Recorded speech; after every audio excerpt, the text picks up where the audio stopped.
Je suis donc Marc Levasseur en charge des achats responsables de la qualité et de l'innovation au sein de la direction des achats du groupe Aéroport de Paris. Et je vais donc vous relater un contexte et une expérience qu'on a menée alors, il y a déjà pratiquement 2 ans maintenant. Donc ça commence à dater, les niveaux de maturité ont augmenté, mais c'est une expérience qui, je pense, est intéressante de partager. Donc je ne vous l'apprends pas, le contexte aéroportuaire est très particulier dans le sens où il y a de très nombreux acteurs qui opèrent sur nos sites, dans le sens où le transport aérien est très carboné en attendant ça ou ces transitions énergétiques qui, hélas, se font désirer et se font un peu attendre.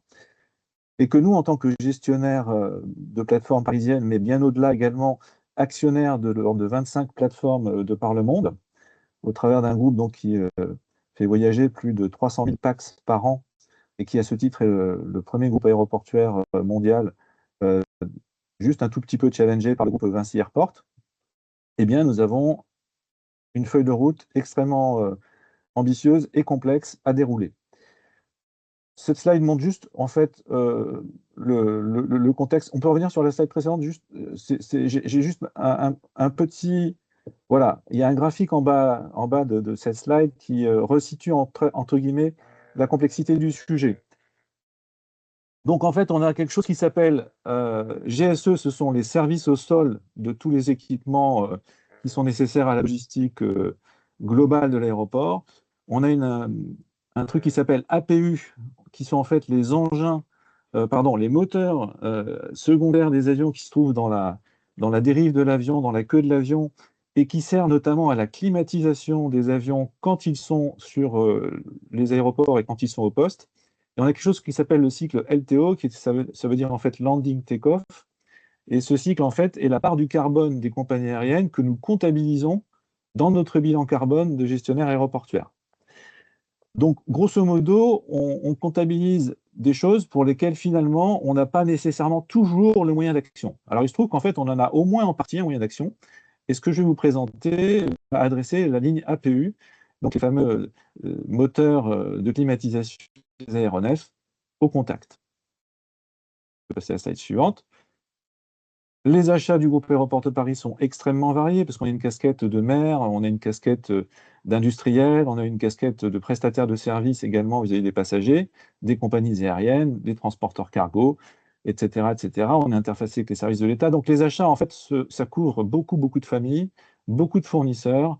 Et donc la difficulté dans tout ça, c'est d'arriver à être pertinent dans la priorisation de la décarbonation. Slide suivante. Pour cette décarbonation, nous avons donc 3 axes d'intervention. Le premier, c'est celui que je vais illustrer dans les quelques slides qui suivent. Ça concerne les consultations. Donc, on relève de la commande publique.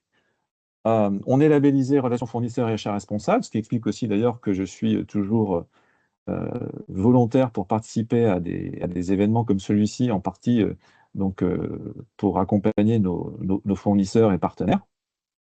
On a un deuxième axe qui est celui de l'engagement des fournisseurs dans la durée de nos contrats.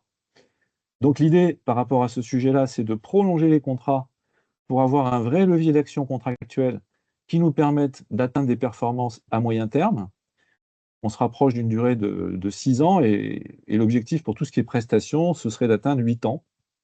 Donc ça, c'est un des leviers aussi très importants parce qu'on va exiger des feuilles de route de la part de nos fournisseurs et prestataires et donc des résultats avec des bilans carbone périodiques qui s'inspirent exactement de ce que vient de nous présenter d'ailleurs Philippe.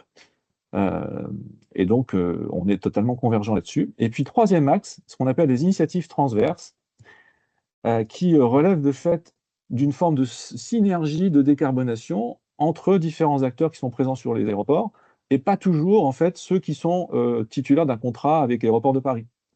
Voilà. Donc, ça, c'est notre vision un peu exhaustive et holistique de la décarbonation, qui nous permet de prioriser les choses. Slide suivante. Du coup, le cas d'école un peu historisé maintenant, mais que je me permets de relater aujourd'hui, c'est donc le souhait de ne plus avoir recours aux moteurs thermiques des avions pour climatiser les avions au poste, mais à la place d'avoir une climatisation qui soit consommatrice d'électricité. comme vous le savez, l'électricité en France est particulièrement décarbonée. On est le pays quasiment les plus décarbonés en Union européenne, et ce, grâce à l'hydraulique et au nucléaire. Il faut bien le rappeler. Donc l'idée, c'est quoi? C'est de remplacer donc l'usage de ces moteurs par des climatiseurs qui seront en bout de passerelle, au poste, là où sont stationnés les avions, pendant la période de l'escale et ou pendant les périodes de maintenance. Donc l'idée, c'est effectivement de globaliser le marché et d'avoir, dans ce contexte, un critère carbone qui se base sur la période la plus longue qu'on puisse prendre en compte, c'est-à-dire en fait, premièrement, la fabrication de ces climatiseurs, mais aussi leur utilisation et leur maintenance pendant une durée estimée d'exploitation de 15 ans. J'ai envie de dire, on a présélectionné notre méthodologie donc avec Global Climate Initiative à l'époque, et donc cet outil en ligne qui est toujours, je crois, disponible et qui évolue régulièrement. On a donc demandé à nos candidats de s'inscrire et de créer un compte pour mettre en ligne les bilans carbone de leurs solutions, que ce soit donc les équipements, mais aussi la partie maintenance, et aussi avec des équivalences sur un certain nombre de gaz extrêmement impactants sur l'effet de serre, qui étaient intégrés et équivalencés, si je puis dire, avec du CO2 équivalent. Le critère de pondération RSE, à l'époque, était de 20% globalement. C'est vrai qu'il n'y avait pas 10% que pour le carbone, et depuis, effectivement, on est en train de réfléchir pour remonter progressivement cette exigence. Il y avait aussi une partie environnementale plus large, dont la part recyclable des constituants de ces équipements. Et donc, ça, c'est quelque chose d'important. Il faut prendre en compte que l'économie circulaire impacte favorablement, généralement, le bilan carbone et même parfois les coûts. Et donc, le reste, c'était 40% pour le prix, 40% pour la technique. Dans le cas de la Presta et donc de l'exercice de mise en ligne de leur bilan carbone, les candidats avaient effectivement accès à des bases internationales pour retranscrire le plus finement possible l'empreinte carbone selon les pays de production de ces composants. Et donc, on a eu un accompagnement de Global Climate Initiative sur l'ensemble du processus jusqu'à la fourniture d'un rapport de synthèse, après des demandes de précision pour un certain nombre de candidats sur cette consultation. Slide suivante. Nous avons donc obtenu des bilans carbone conformes ISO 14067. Il a fallu parfois les retravailler, les approfondir, les compléter.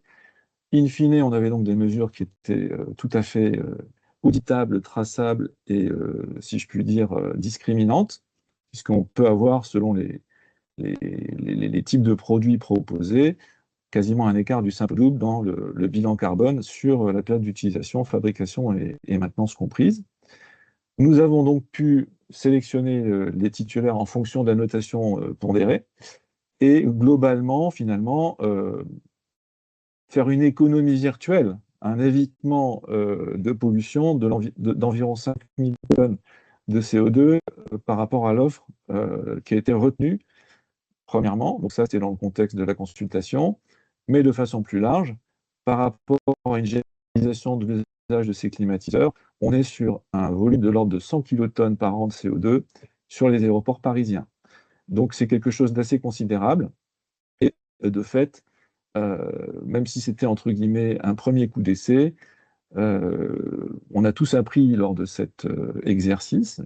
Il est vrai que ça n'a pas toujours été simple, ça a pris peut-être plus de temps que prévu, mais on a tous avancé, et depuis, je pense que voilà, on peut dire qu'aujourd'hui, dupliquer ce type de consultation avec un critère totalement mesuré et cadré en fait dans une forme de process ISO, c'est la meilleure des possibilités pour ne pas prendre de risques juridiques et faire le meilleur choix.